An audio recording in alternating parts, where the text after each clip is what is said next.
우리 주시는 말씀 함께 찾도록 하겠습니다. 창세기 9장 18절에서 29절까지 말씀입니다. 창세기 9장 18절에서 29절까지 우리 한 절씩 교독하도록 하겠습니다. 방주에서 나온 노아의 아들들은 셈과 함과 야벳이며 함은 가나안의 아버지라. 노아가 농사를 시작하여 포도나무를 심었더니 가나안의 아버지 함이 그의 아버지의 하체를 보고 밖으로 나가서 그의 두 형제에게 알림해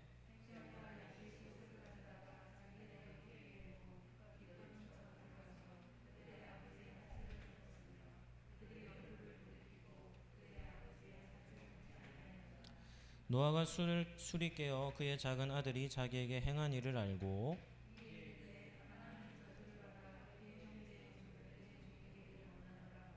또 이르되 셈의 하나님 여호와를 찬송하리로다. 가나안은 셈의 종이 되고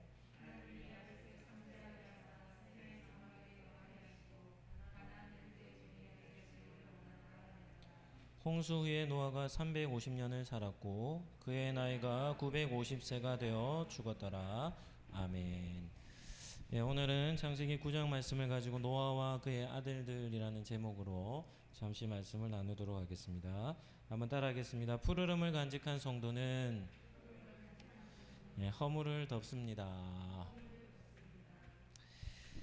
오늘 우리가 살펴볼 말씀은 노아 여정, 노아 인생 마지막 여정에 일어났던 한 사건을 다루고 있습니다.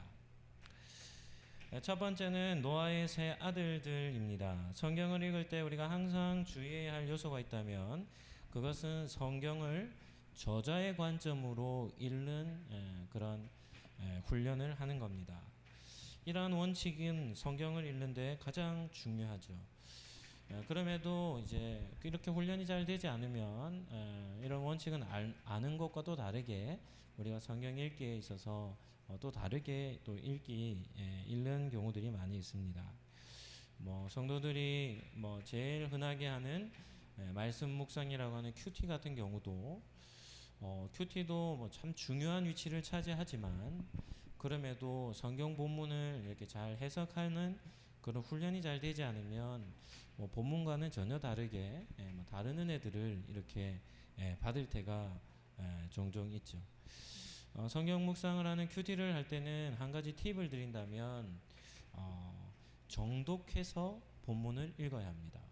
빠르게 속독을 하는 것은 아무런 의미가 없습니다. 큐티는 빨리 이렇게 읽고 본문을 묵상하고 이런 게 아니라 천천히 정독하며 읽는 것이죠. 왜냐하면 그렇게 천천히 정독해서 읽어도 본문의 의미들을 잘 파악하지 못하는 경우들이 많이 있기 때문입니다. 그런 의미에서 오늘 읽은 본문 18절 말씀을 한번 보시죠. 18절 말씀을 좀 천천히 한번 정독을 해서 같이 한번 읽어보도록 하겠습니다. 같이 한번 읽겠습니다. 시작. 방주에서 나온 노아의 아들들은 셈과 함과 야벳이며 함은 가나안의 아버지라. 첫 번째 질문은 노아는 몇 명의 아들이 있었습니까? 3명의 아들이 있었죠? 두 번째 질문입니다. 그러면 창세기 저자는 노아의 이 세 아들 중에 가장 중요하게 여기는 아들은 몇 번째 아들이었을까 하는 질문입니다. 몇 번째 아들입니까? 첫 번째는 셈, 두 번째는 함, 세 번째는 야벳입니다. 몇 번째 아들을 창세기 저자는 가장 중요하게 여길까요? 몇 번째 아들입니까? 네. 다시 하겠습니다. 첫 번째는 셈, 두 번째는 함, 세 번째는 야벳입니다. 몇 번째 아들입니까? 네. 네.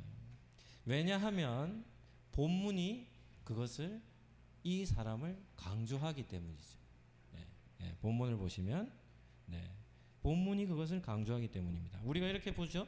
한 절을 딱 읽어도 지금 저자가 강조하는 포인트가 있는데 우리는 그것을 잘 발견해내지 못한다고 한다면 엉뚱하게 본문을 읽게 되는 겁니다. 그래서 본문을 천천히 정독해서 자세하게 보는 것이죠. 우리가 살펴보는 본문은 노아 인생의 마지막 여정에 대한 내용이 되어 있습니다. 그러면 노아는 방주에서 나온 지 몇 년을 더 살았겠습니까? 28절 29절 보시죠. 오늘 읽은 본문 마지막입니다. 홍수 후에 노아가 몇 년을 더 살았습니까? 350년을 살았고 그의 나이 몇 세입니까? 950세가 되어 죽었다는 겁니다. 한번 보시죠. 노아가 방주에서 나와서 350년을 살았습니다. 오래 살았습니까? 짧게 살았습니까? 오래 살았어요. 350년이라는 긴 시간 동안 살았는데 창세기 저자는 그 350년 동안 산 그 역사적인 그 긴 시간 속에서 어떻게 하냐면 한 사건만 딱 소개하는 겁니다. 한 사건. 그러면 질문해 보죠. 중요한 사건이겠습니까? 안 중요한 사건이겠습니까? 네. 노아 인생의 방주에서 나온 이후에 350년 동안 긴 여정을 살았는데 그 인생 여정 속에 이 사건만큼은 어떻게 하냐면 생략할 수 없는 한 사건이 일어났다는 겁니다. 그리고 그 중요한 사건을 소개를 하고 있는 것이죠. 성경의 저자의 관점으로 성경을 읽는 독자라면 자연스럽게 두 가지 질문을 던지겠죠. 첫 번째는 창세기 저자가 독자들에게 소개시켜주고 싶은 사건이 무엇인지, 두 번째는 이 사건을 통해서 저자는 무슨 메시지를 전하고자 하는지, 이 두 가지 질문을 던져야 되겠죠. 저자가 전하고자 하는 스토리는 20절부터 나오는데요. 오늘은 18절 19절을 읽고 이제 20절부터가 스토리가 나오는데 이 18절 19절이 바로 20절 스토리가 나오는 역사적인 배경을 소개하는 겁니다. 18절에 보시면 방주에서 나온 노아의 아들들은 셈과 함과 야벳이다 이렇게 끝이 안 나요. 야벳이며 누가요? 함은 가나안의 아버지라. 세 아들 중에 누구를 가장 중요하게 여깁니까? 함이라는 인물을 중요하게 여기죠. 함만 따로 떼어내서 가나안의 아버지라고 강조를 하는 겁니다. 그리고 19절에도 보시면 노아의 이 세 아들로부터 사람들이 온 땅에 퍼지니라. 이 말은 무슨 말입니까? 방주에서 나왔을 때는 8식구였습니다. 그런데 지금 이 본문이 어떻게 됩니까? 기록되고 있는 이 상황은 셈과 함과 야벳으로 인해서 이 땅에 어떻게 된 상태입니까? 자손들이 많아지고 있는 그런 온 땅에 퍼져나가고 있는 그런 시대였다는 것이죠. 성경을 잘 읽는 사람이라면 저자가 우리에게 제공해주는 정보를 놓치지 않고 읽는 겁니다.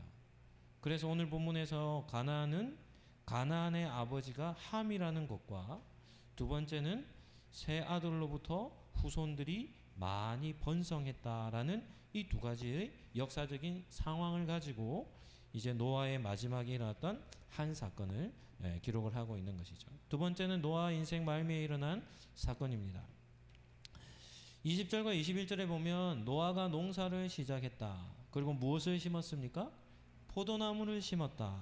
그리고 포도를 거두어서 뭘 만듭니까? 포도주를 만들었습니다. 그리고는 노아가 포도주를 마시고 자기 장막 안에서 어떻게 하고 있는 겁니까? 벌거벗은 채로 자고 있는 겁니다. 성경에는 포도주라는 것이 나쁘게 사용되는 의미도 있지만 그런데 이 포도주는 기쁨을 상징합니다. 이유가 뭔가 하면 결혼식이라든지 이렇게 큰 기쁨의 축제가 있을 때 뭐가 빠지지 않습니까? 포도주가 빠지지 않죠. 우리가 복음서에도 보면 예수님이 첫 번째 행했던 이 기적이 뭐죠? 가나 혼인잔치에 예수님이 참석하셨고 그 혼인잔치에 참석했는데 뭐가 떨어집니까? 포도주가 떨어지는 거예요. 이 포도주가 떨어지면 안 되는데 그래서 마리아가 예수님께 요청을 해서 예수님이 물로 포도주를 만들어서 그 결혼식이 끝까지 끝날 때까지 기쁨을 누렸다. 이런 것을 우리는 볼 수 있죠. 그러니까 이 포도주는 즐거움과 기쁨을 상징하는 그런 음료였습니다.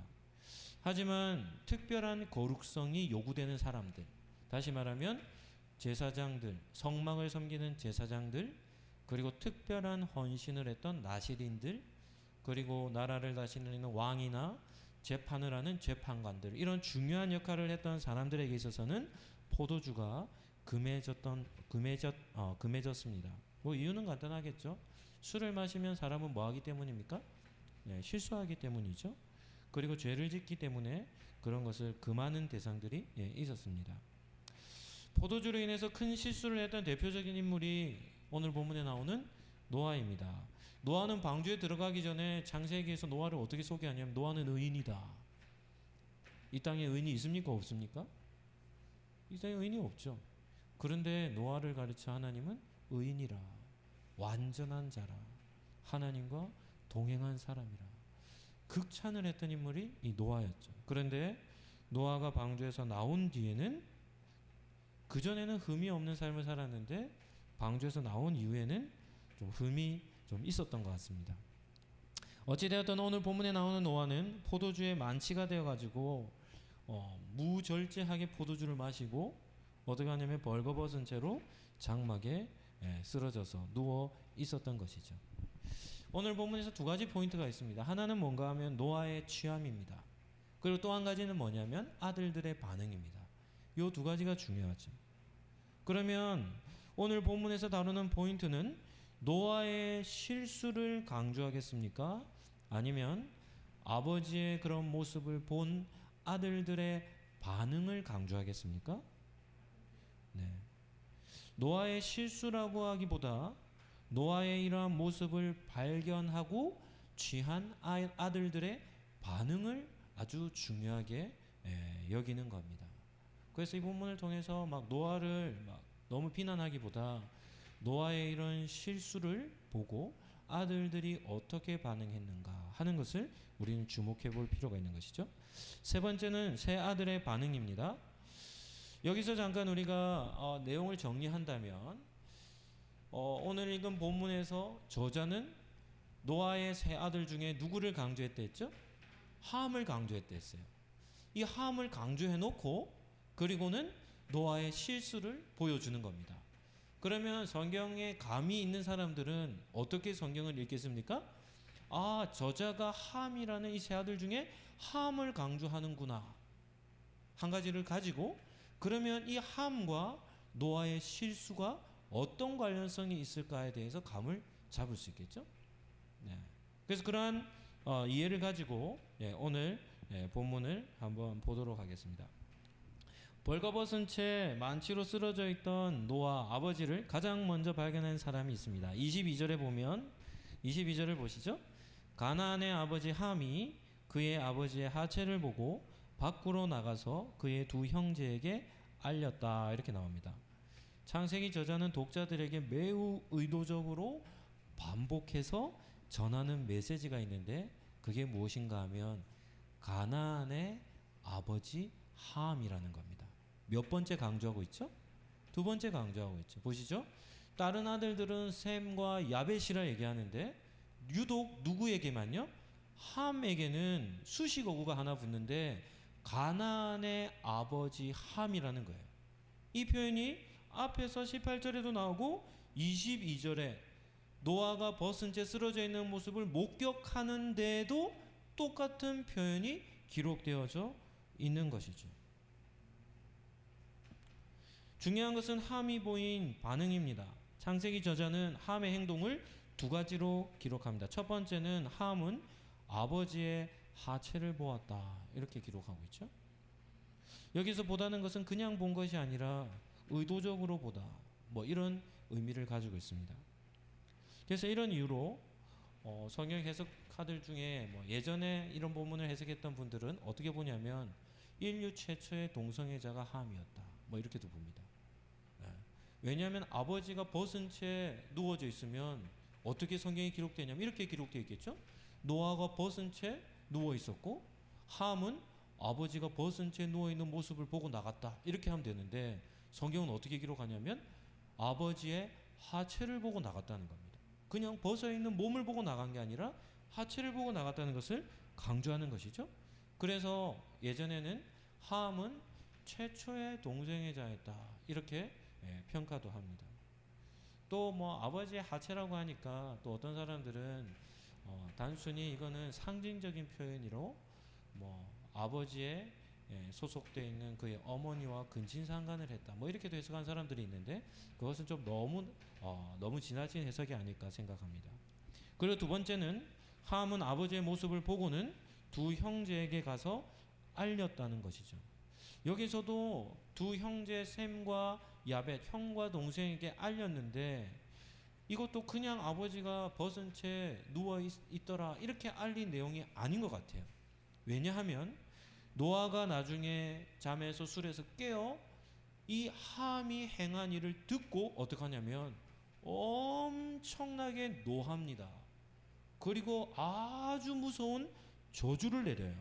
그런 것을 보면 지금 함이 형제들에게 가서 아버지의 그런 모습을 보고 가서 고했다라는 말은 단순히 그런 일들을 그냥 얘기한 것이 아니라 아버지를 아주 수치스럽게 아버지에게 아버지의 명예를 아주 더럽히는 말을 했을 것이다. 우리는 이렇게 해석을 할 수 있는 것이죠. 함은 노아에게 모욕을 주는 그런 행동을 했다는 것을 우리는 알 수 있습니다. 그에 반해서 셈과 야벳이 나옵니다. 이 두 사람은 이 두 아들은 어떻게 행동을 하냐면 함과 전혀 다르게 행동합니다. 23절 말씀 우리 같이 한번 보시죠. 23절 같이 한번 읽도록 하겠습니다. 시작. 셈과 야벳이 옷을 가져다가 자기들의 어깨에 메고 뒷걸음쳐 들어가서 그의 아버지의 하체를 덮었으며 그들이 얼굴을 돌이키고 그들의 아버지의 하체를 보지 아니하였더라. 셈과 야벳은 옷을 가지고 어깨에 메고 갑니다. 그리고 벗은 아버지를 향해 그냥 얼굴을 보며 가지 않고 뒷걸음쳐서 등을 돌리고 가서 어떻게 하냐면 그의 아버지의 하체를 덮고 하체를 보지 않았다. 이렇게 기록을 하죠.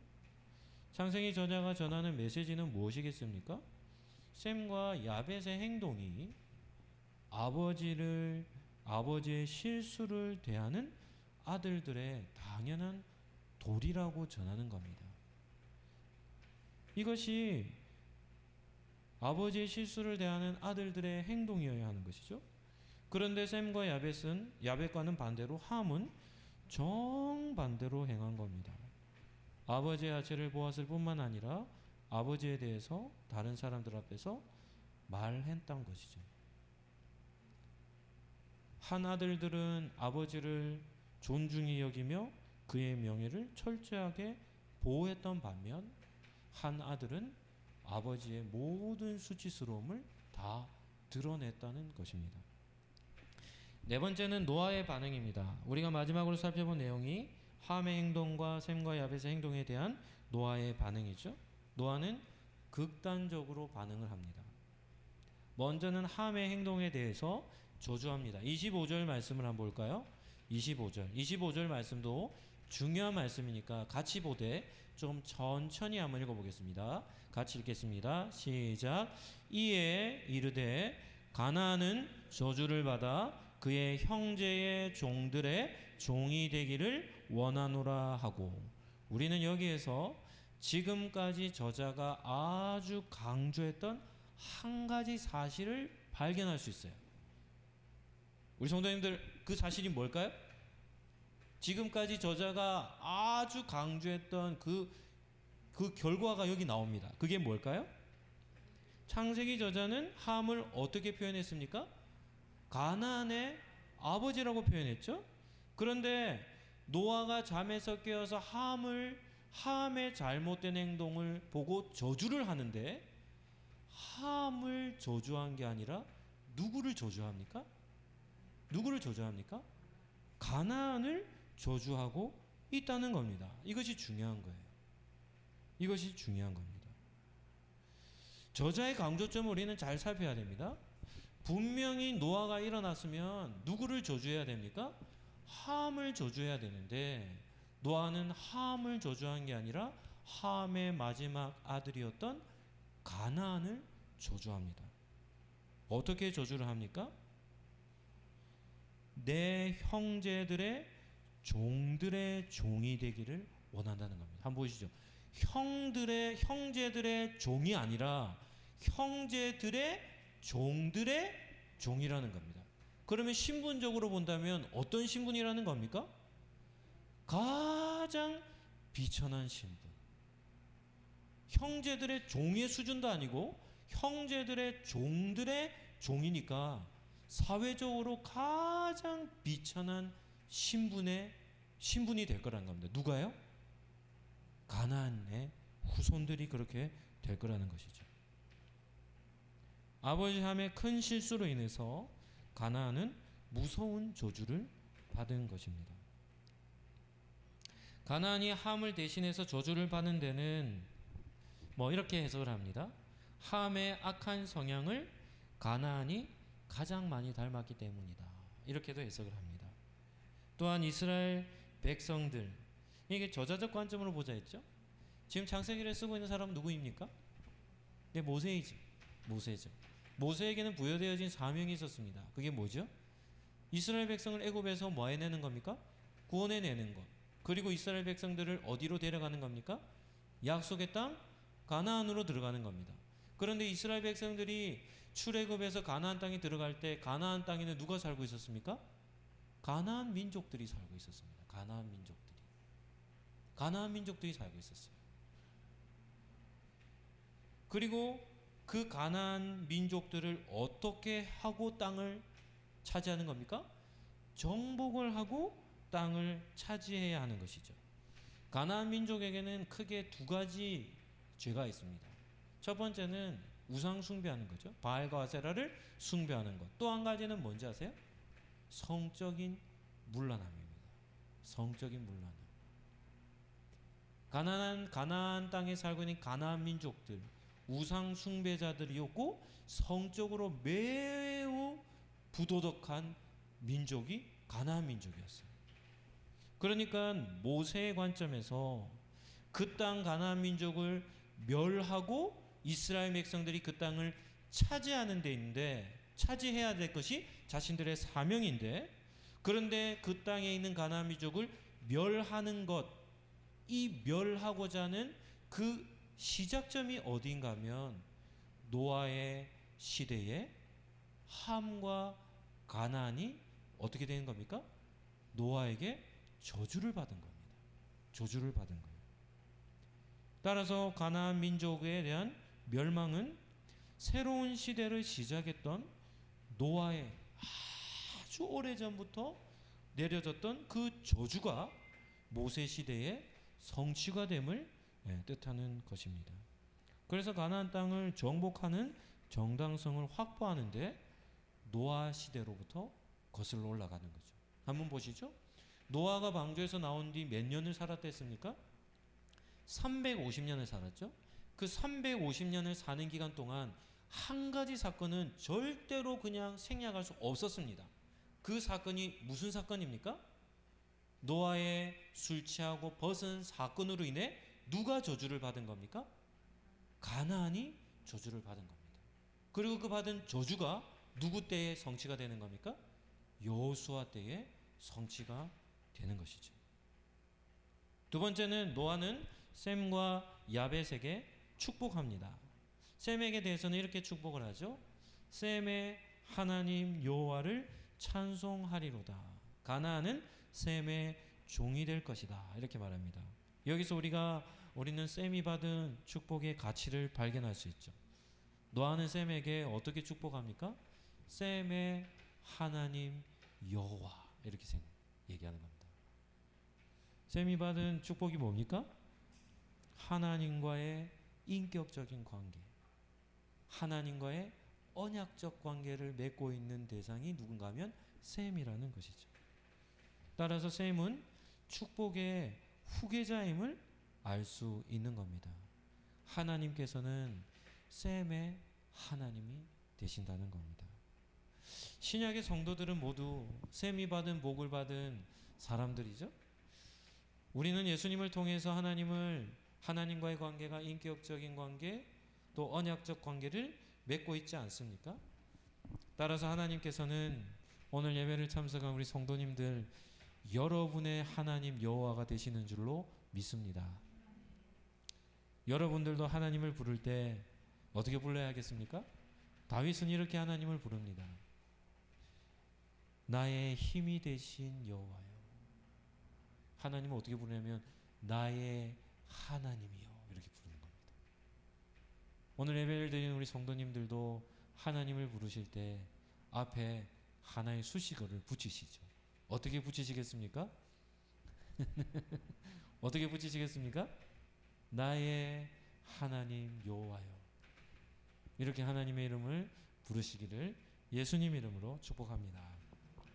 두 번째는 야벳의 축복입니다. 27절을 한번 보실까요? 하나님이 야벳을 창대하게 하사 셈의 장막에 거하게 하시고 가나안은 그의 종이 되게 하시기를 원하노라. 가나안은 계속해서 종이 될 거라고 말씀하죠. 가나안은 야벳이 받은 첫 번째 복은 창대하게 되는 겁니다. 창대하게 되는 것. 이것은 넓은 땅을 차지하는 것을 의미하거든요. 그래서 신학자들은 이 본문을 어떻게 해석을 하냐면 셈과 함과 야벳 중에 이 세 아들 중에 가장 큰 땅을 차지한 아들은 누구일 것이다 라고 보는 겁니까? 야벳일 것이다 이렇게 보는 겁니다. 그리고 야벳이 받는 두 번째 복은 무엇인가 하면 야벳의 후손은 셈과 같이 언약 백성이 아니었습니다. 그들은 이방인과 같이 여겨지죠. 왜요? 셈의 후손을 통해 아브라함이라는 믿음의 선조가 선택받습니다. 그러면 야벳은 자연스럽게 어떻게 됩니까? 이방 민족이 되는 것이죠. 그런데 어느 때인지는 알지 못하지만 처음에는 그들은 이방인으로 여겨지지만 때가 이르면 이방인으로 여겼던 그들이 언약 백성인 누구의 장막에 머무르게 된다는 겁니까? 셈의 장막에 머무르게 된다는 것이죠. 저와 여러분은 셈의 후손입니까? 어떤 후손입니까? 셈의 후손은 아브라함을 조상으로 둔 이스라엘 백성이 셈의 후손입니다. 그러면 우리는 누구의 후손입니까? 함의 후손입니까? 야벳의 후손입니까? 네. 우리는 혈통적으로는 야벳의 혈통은 아니지만 우리는 영적인 야벳의 혈통입니다. 이유가 무엇이죠? 우리도 이방인이잖아요. 우리도 이방인이었습니다. 그런데 예수 그리스도를 통해서 때가 되어 우리가 어떻게 되는 겁니까? 셈의 장막에 머무르게 된 것이죠. 예수님을 믿음으로 인해서 이제는 이방인이 아니라 언약 백성인 교회의 공동체 속에 예수님의 몸된 공동체 속에 우리는 들어와 있는 것입니다. 말씀을 정리하도록 하겠습니다. 오늘 본문을 통해서 이 세상에는 세 부류의 사람들이 존재한다고 볼 수 있습니다. 세 부류의 사람. 첫 번째는 함과 같은 가나안과 같은 사람들이죠. 이들은 크게 두 가지 특징이 있습니다. 성적인 욕망에 사로잡혀 있는 것입니다. 세상은 성적인 욕망에 완전 사로잡혀 있습니다. 그리고 그런 극단에 있는 사람들이 다 동성애자들이죠. 우리는 동성애자들이 단순히 동성을 좋아하는 마음으로 사랑하는 이런 대상들이 동성애자들이 아닙니다.